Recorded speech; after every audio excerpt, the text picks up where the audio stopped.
ازاي يعني؟ هينفع ازاي يعني؟ فبعت لي، قال لي هبعت لك 12 صفحه. قلت لي كده يا دكتور 12 صفحه. فرحت بقى، جيت اشوف ال 12 لقيتهم صفحه وربع. لقيت دكتور عواطف ودكتور عوني وما شاء الله دكتور طارق مخليهم دكاتره من هم لسه في اولى طب، زي المجتمع المصري بتاعنا، اللي يدخل هندسه يقول له يا باشمهندس، اللي يدخل كليه الطب يقول له يا دكتور. فيعني سوري، واللي يبقى حتى معيد يا دكتور برضه يعني. فهو انا لاحظت ان اخلاقيات والقيم اللي اتربى عليها دكتور طارق موجوده. حسيت ان، وبعدين من العنوان حسيت ان، والشكل الغلاف حسيت ان الروايه دي روايه تاريخيه. سالت الاستاذ احمد قلت له هي روايه تاريخيه؟ يقول لي اه يعني. قلت له طب هي اجتماعيه؟ يقول لي ايوه. طب قلت له انا عايزه اقراها، ما هيجيب لي ازاي الروايه في التليفون ومفيش بي دي اف؟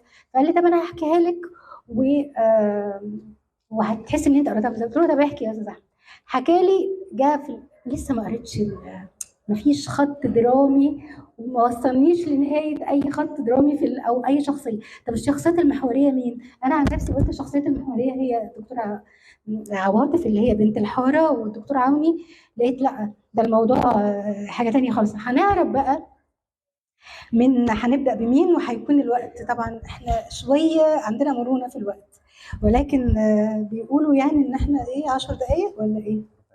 ربع ساعة. ربع ساعة هنبدأ. ايه رأيكم نبدأ بليديز فيرست بقى؟ مش هينفع كده، نبدأ بدكتورة بسمة وبنت الحارة. خد الأقرب ده.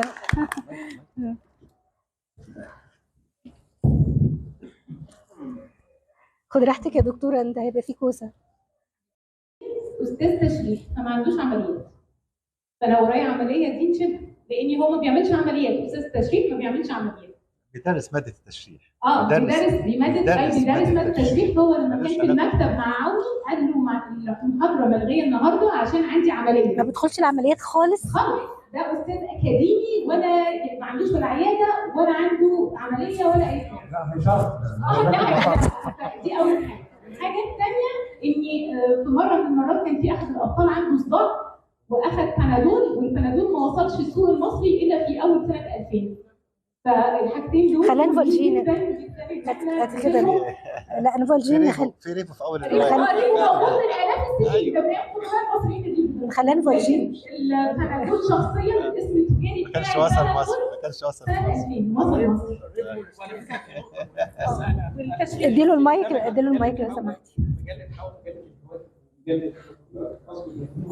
حضرتك بتروج حضرتك تحول للكواكب. حول اوكي ماشي عشان خاطر سمر.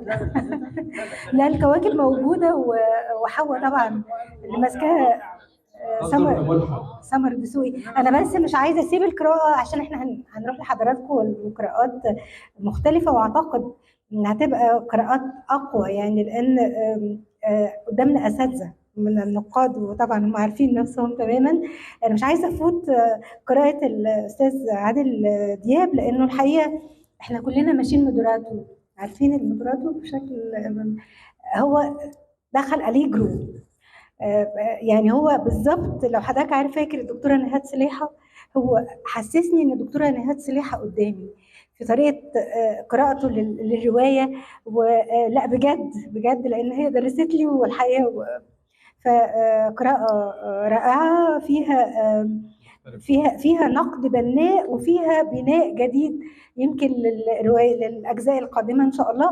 وحضرتك انقذت نفسك يا دكتور من الاستاذ عادل دياب في رباعيه، لانه لو ما كانتش رباعيه كان دخلنا في اشكاليه اخرى يعني. عايز ترد؟ عايز اقول حاجه. انتوا فاكرين الفيلم بتاع تايتانيك، الست العجوزه اللي كانت عماله تحكي؟ هي عواطف في النهايه هتبقى زي الست العجوزه دي. في النهايه هي هتبقى زي مش قلت لك انت هتعيش ايام سوداء بعد، لان هيبقى حصل لها تمزق حضاري بعد دكتور ما تقولش. في امريكا، الحياه اللي عايشاها في امريكا، اللي عاشت سنين طويله من عمرها في امريكا، وهتحصل في حاله من التمزق كمان، ولكن مش متخيله ان الحاره اللي بدات بيها تقريبا هتنتهي بنفس المصير. يعني العشوائيه يعني نو واي، يعني العشوائيه اللي بدانا بيها برضه هنتهي نفس العشوائيه بس العشوائيه اللي تنتهي بيها هي عشوائيه العقول. وهنا المصيبه هتكون ابشع من عشوائيه الحرب مع الناس البسطاء.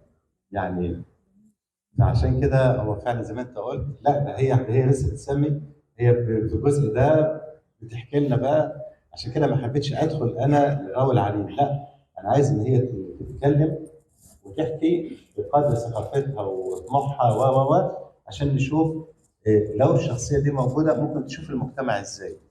لكن بعد كده هنشوف صدمات لما هتبقى اوبن مايندد بقى وهتتعلم بقى يعني ويل اديوكيتد في الولايات المتحده و وبعد مش عايز احرق الاحداث بتاع ما تقولش يا دكتور خلاص، يعني ما تقولش يا دكتور. هو مش حلول، هي جايه كده اصلا. يعني انا مش هطلع بلان، هي جايه في دماغي كده من ساعه ما بدات الروايه. بس انا عايز اقول بس نقطه تعقيب صغير في اقل نص دقيقه سمحتوا لي بس يا دكتور غاية احمد تسمح دقيقه واحده نص دقيقه. هو بس الحادث بتاع مقتل السادات، لا ده اللقطه دي اتقدم فيها عده وجهات نظر. اتقدم فيها الجماعه الارهابيين اللي قال او غار في داهيه بعد برلين العرب، واد قاعد وراح شايل محمد البطل غزوه في الحيطه ولا في السقف عاوز يرميه في الارض، وقال له ده هتاخدك انت والحذيفه بتاعك. فقدمنا شخصيه البطل محمد البطل، قدمنا شخصيه الجماعات الارهابيه دول في الولد، قدمنا الناس اللي قاعده في القهوه لا حول ولا قوه الا بالله عماله تخبط كذا، قدمنا عبد الله اللي قال لا حول قال ليه يقتلوه ليه ودي كانت الكلمه على لسان عبد الله المعلم عبد الله في القهوه. قدمنا 5 البنت عواطف، يعني في خمس اتجاهات، 5 رؤى في مكثفه جدا، كل واحده لو اتفككت لها حكايه في الفكر المصري. لو قلنا بقى الواد اللي قال اهو غرف ده وخد كذا عشان بس علق كبير وعارف، والاساتذه اللي قاعدين كلهم مثقفين وعارفين الترند اللي كان موجود ضد اتفاقيه السلام وضد السادات، واللي دخل فيه المصريين مع السعوديين مع والدنيا بقت صعبه قوي على السادات في الوقت ده. واخد بال حضرتك؟ ده بشكل ترند موجود كان موجود وهكذا يعني. فهو في حاجات كده. برضه البنت بتاع روجا انا بحكي. خلي يا دكتور لما نعلق حضرتك على انا خايف انسى بس يا لا دور حضرتك النقط. خايف انسى والله. احنا كلنا شغف بقى ان احنا نسمع القاعه بعد القراءات ال5 الممتعه والمختلفه اللي احنا حظينا بيها النهارده الحقيقه في غايه الجمال كلها. ويعني انا زي ما توقعت الاستاذ عادل يعني خرج لنا